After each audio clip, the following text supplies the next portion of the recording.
Okay, live stream. So I'm going to put a disclaimer at the start if the Wi-Fi gets cut off. That's a possibility. No one's logged in yet. We'll see how this goes, as always. This live stream is from a room, so a bit different. We'll see how this goes. As usual, people, I'm going to multitask here because I'm editing some pictures right now. So I'm just going to kind of look at the screen whilst I'm doing this, and I will respond when.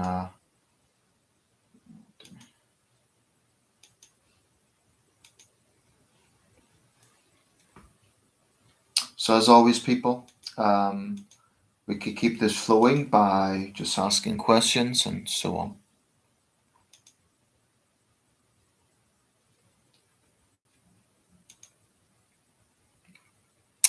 So feel free to raise any subjects, ask questions.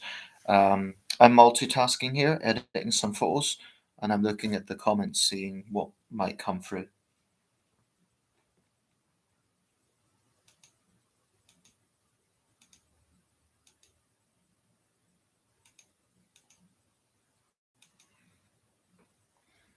Hi, Carl. Good evening. BBC election intros. So is that? Yeah. I guess that would be. Good evening, Aaron. BBC election intros. I guess that would be for the general elections over the years. I've been in the political mood myself. Actually, I was watching an old documentary on the National Front of all things, the Battle of Lewisham in 1977. We have our first Asian Prime Minister, of course. So, guys, you'll need to excuse me as I'm talking. I'm also editing photos, so my attention span may not be 100%. In fact, you know what? I'm going to rearrange things a little bit so you can see this directly. Let's see. How are you guys this evening? There we go. That's better. I think.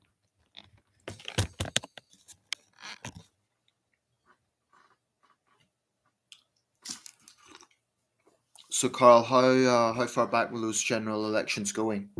I sometimes do that. I'll browse through various election footage or maybe old interviews with prime ministers or others, other senior politicians.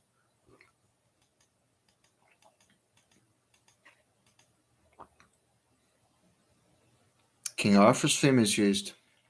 King Arthur's theme?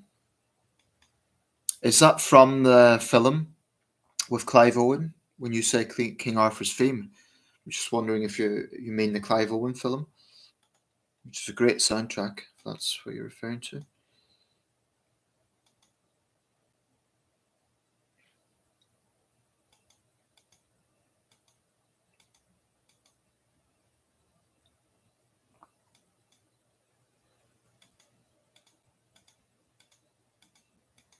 I've got way too many photos on my camera, so I'm just editing down a bit. This is the first time I think I've done the live stream from this room, but it's warmer. This is pretty much my bedroom, so get a bit of an insight here.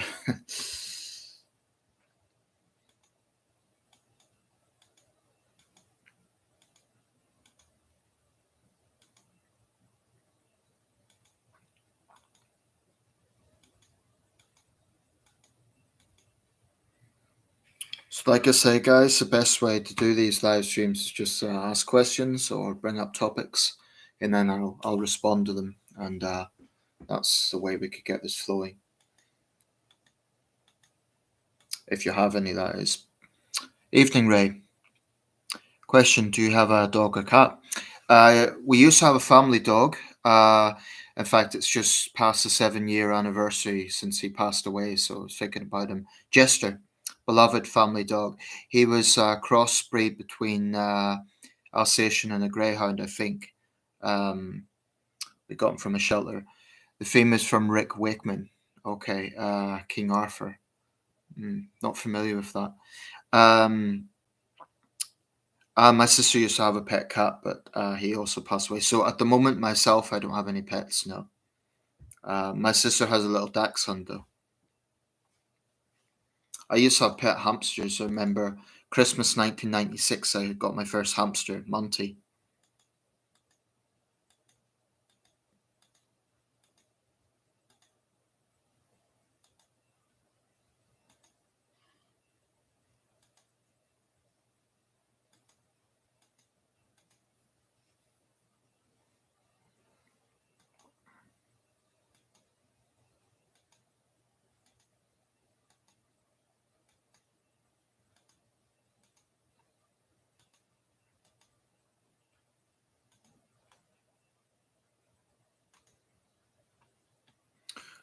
So, Carl, the general election intros, I assume that's general election intros. How far back does it go?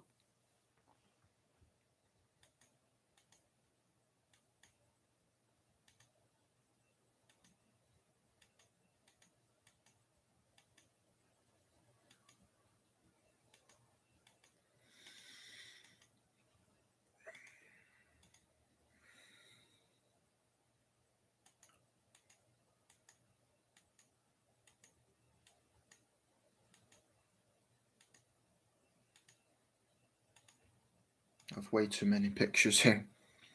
45 to 22, right? So the whole post-war period. I know in the 1979 election, it was starting to get more technical. They had this 79 and a sort of almost disco-like theme.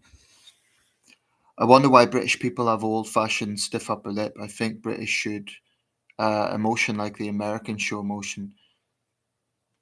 Um, that's an interesting thing to raise, actually. I don't know. It depends, I guess, on geography because I don't know if you guys watched The Crown, but they showed the episode of Aberfan, the mining disaster in a Welsh village in 1966.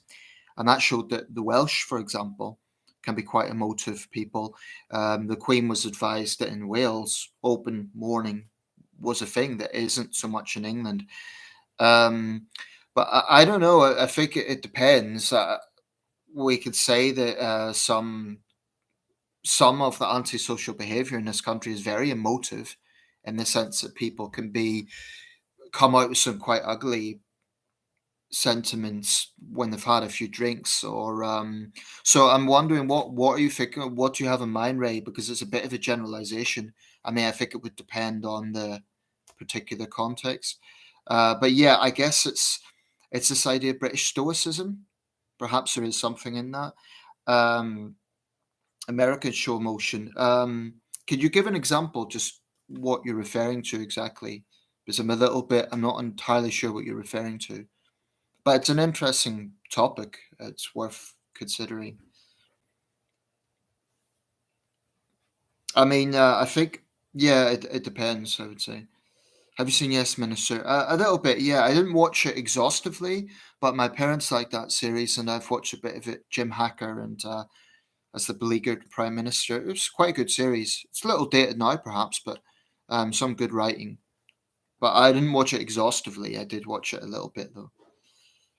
I think it pretty much hit the nail on the head in terms of civil servants and the power that they have on Westminster.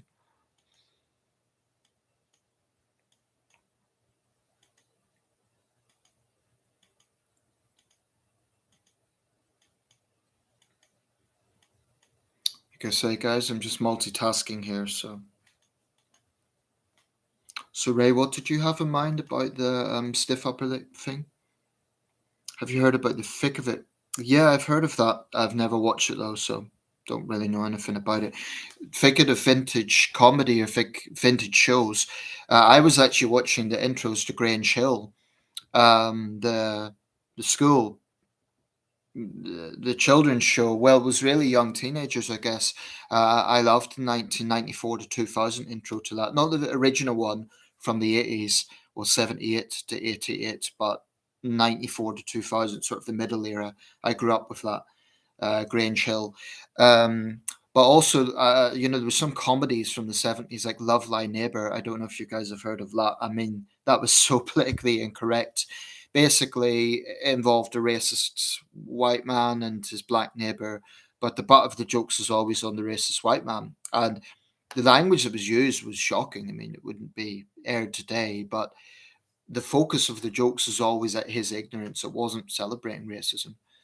Um, there was also one called Mind Your Language. It was about an English teacher in an adult language center, and he had students from around the world. And it was kind of, it was again, it was a bit politically incorrect, but it was quite good writing. Yeah, I quite like that series. It didn't run for very long. I think about 78 to 80. But certainly British television is, we have some very memorable productions.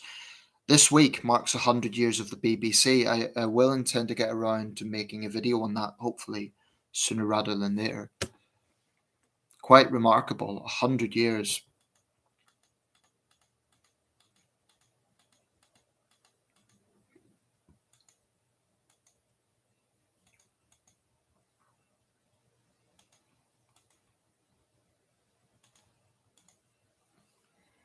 I quite like the old Fireman Sam theme. It's the only thing I still like it, to be honest. I don't remember the theme for Fireman Sam, actually. Don't remember what that sounded like. I might Google it actually afterwards, or YouTube it rather. Let's see. I liked. I don't know if you've heard of something called the Queen's Nose. It was from the, I guess, the late 90s. It was about a girl who got this 50 pence from her uncle, who was an explorer, and it seemed like a real letdown. Like, it's a 50 pence, but the Queen's nose on the 50 pence granted her wishes, and it was a good show actually. When you watch more of Yes Minister and Yes Prime Minister, the less dated it will seem. The issues are largely timeless, especially in the past 10 years. Yeah, need to check them out again. But is there full episodes on YouTube, or is it on Netflix or anything like that? It's probably the sort of thing I'd get into. I mean, I like politics, and um, it's probably my sort of comedy. So I don't know if it was on Netflix or if there's full episodes on YouTube. So it would be a question of where to find it, I guess.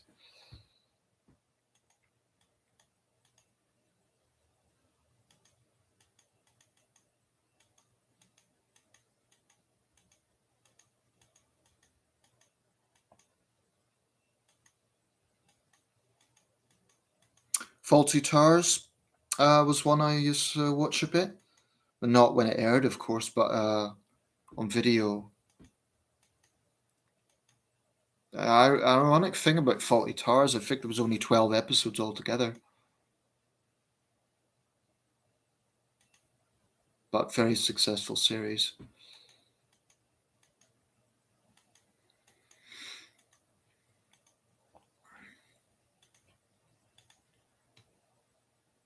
Talking of politics, did you see Prime Minister's questions today, Aaron?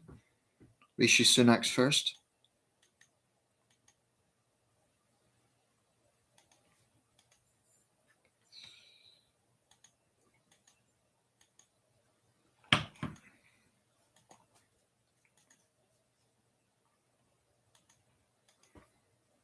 I saw someone joke earlier that the way things are going, King Charles III is going to have more prime ministers than his mother.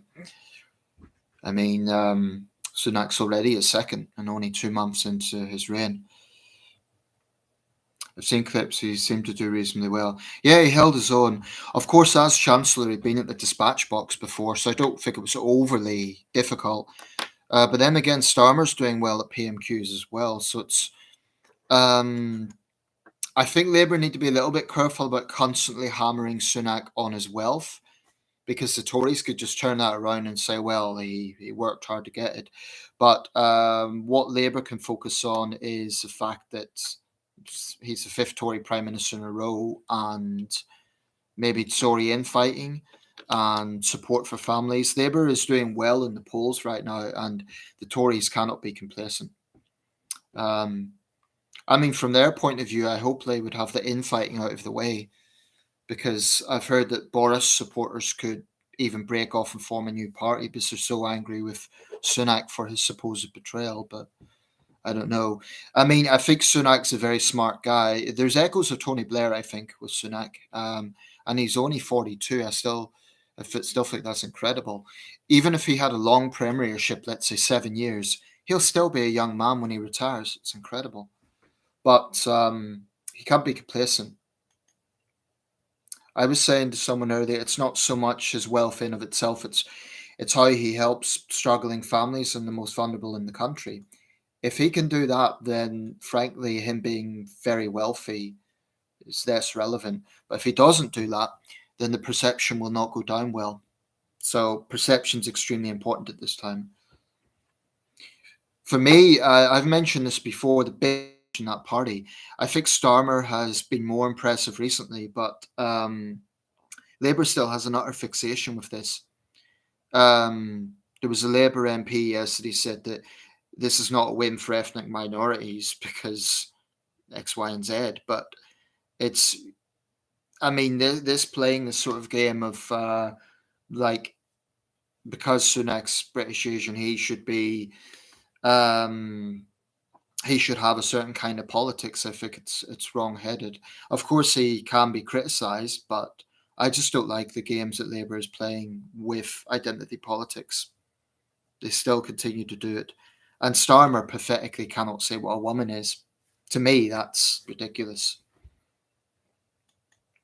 On the other hand, I think Labour is probably more in touch with the way the public's struggling right now.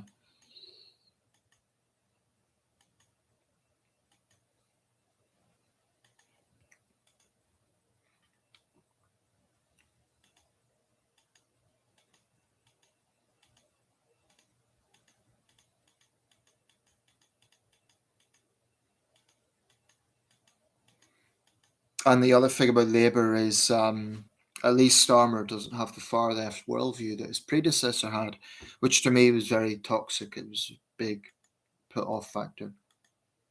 It's one thing worth saying though. For those who want to smear this country as racist, we're the first major European power to have an ethnic minority prime minister. I mean, Ireland had their Taoiseach was of Indian descent, but we're the first major power. I mean, well ahead of France or Germany or Italy, so or Spain. So it's significant. It's historic, whatever way we look at it, and I feel that was acknowledged in PMQs.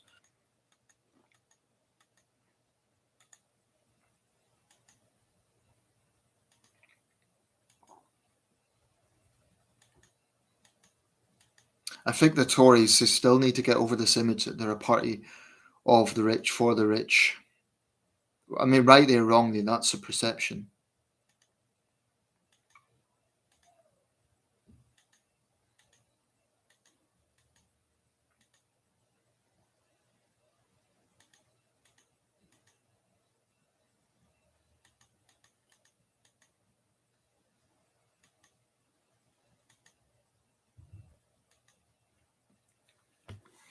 I think Sunak is in a similar position as Sir Alec Douglas Home. So if he acts intelligently, he could win the next general election.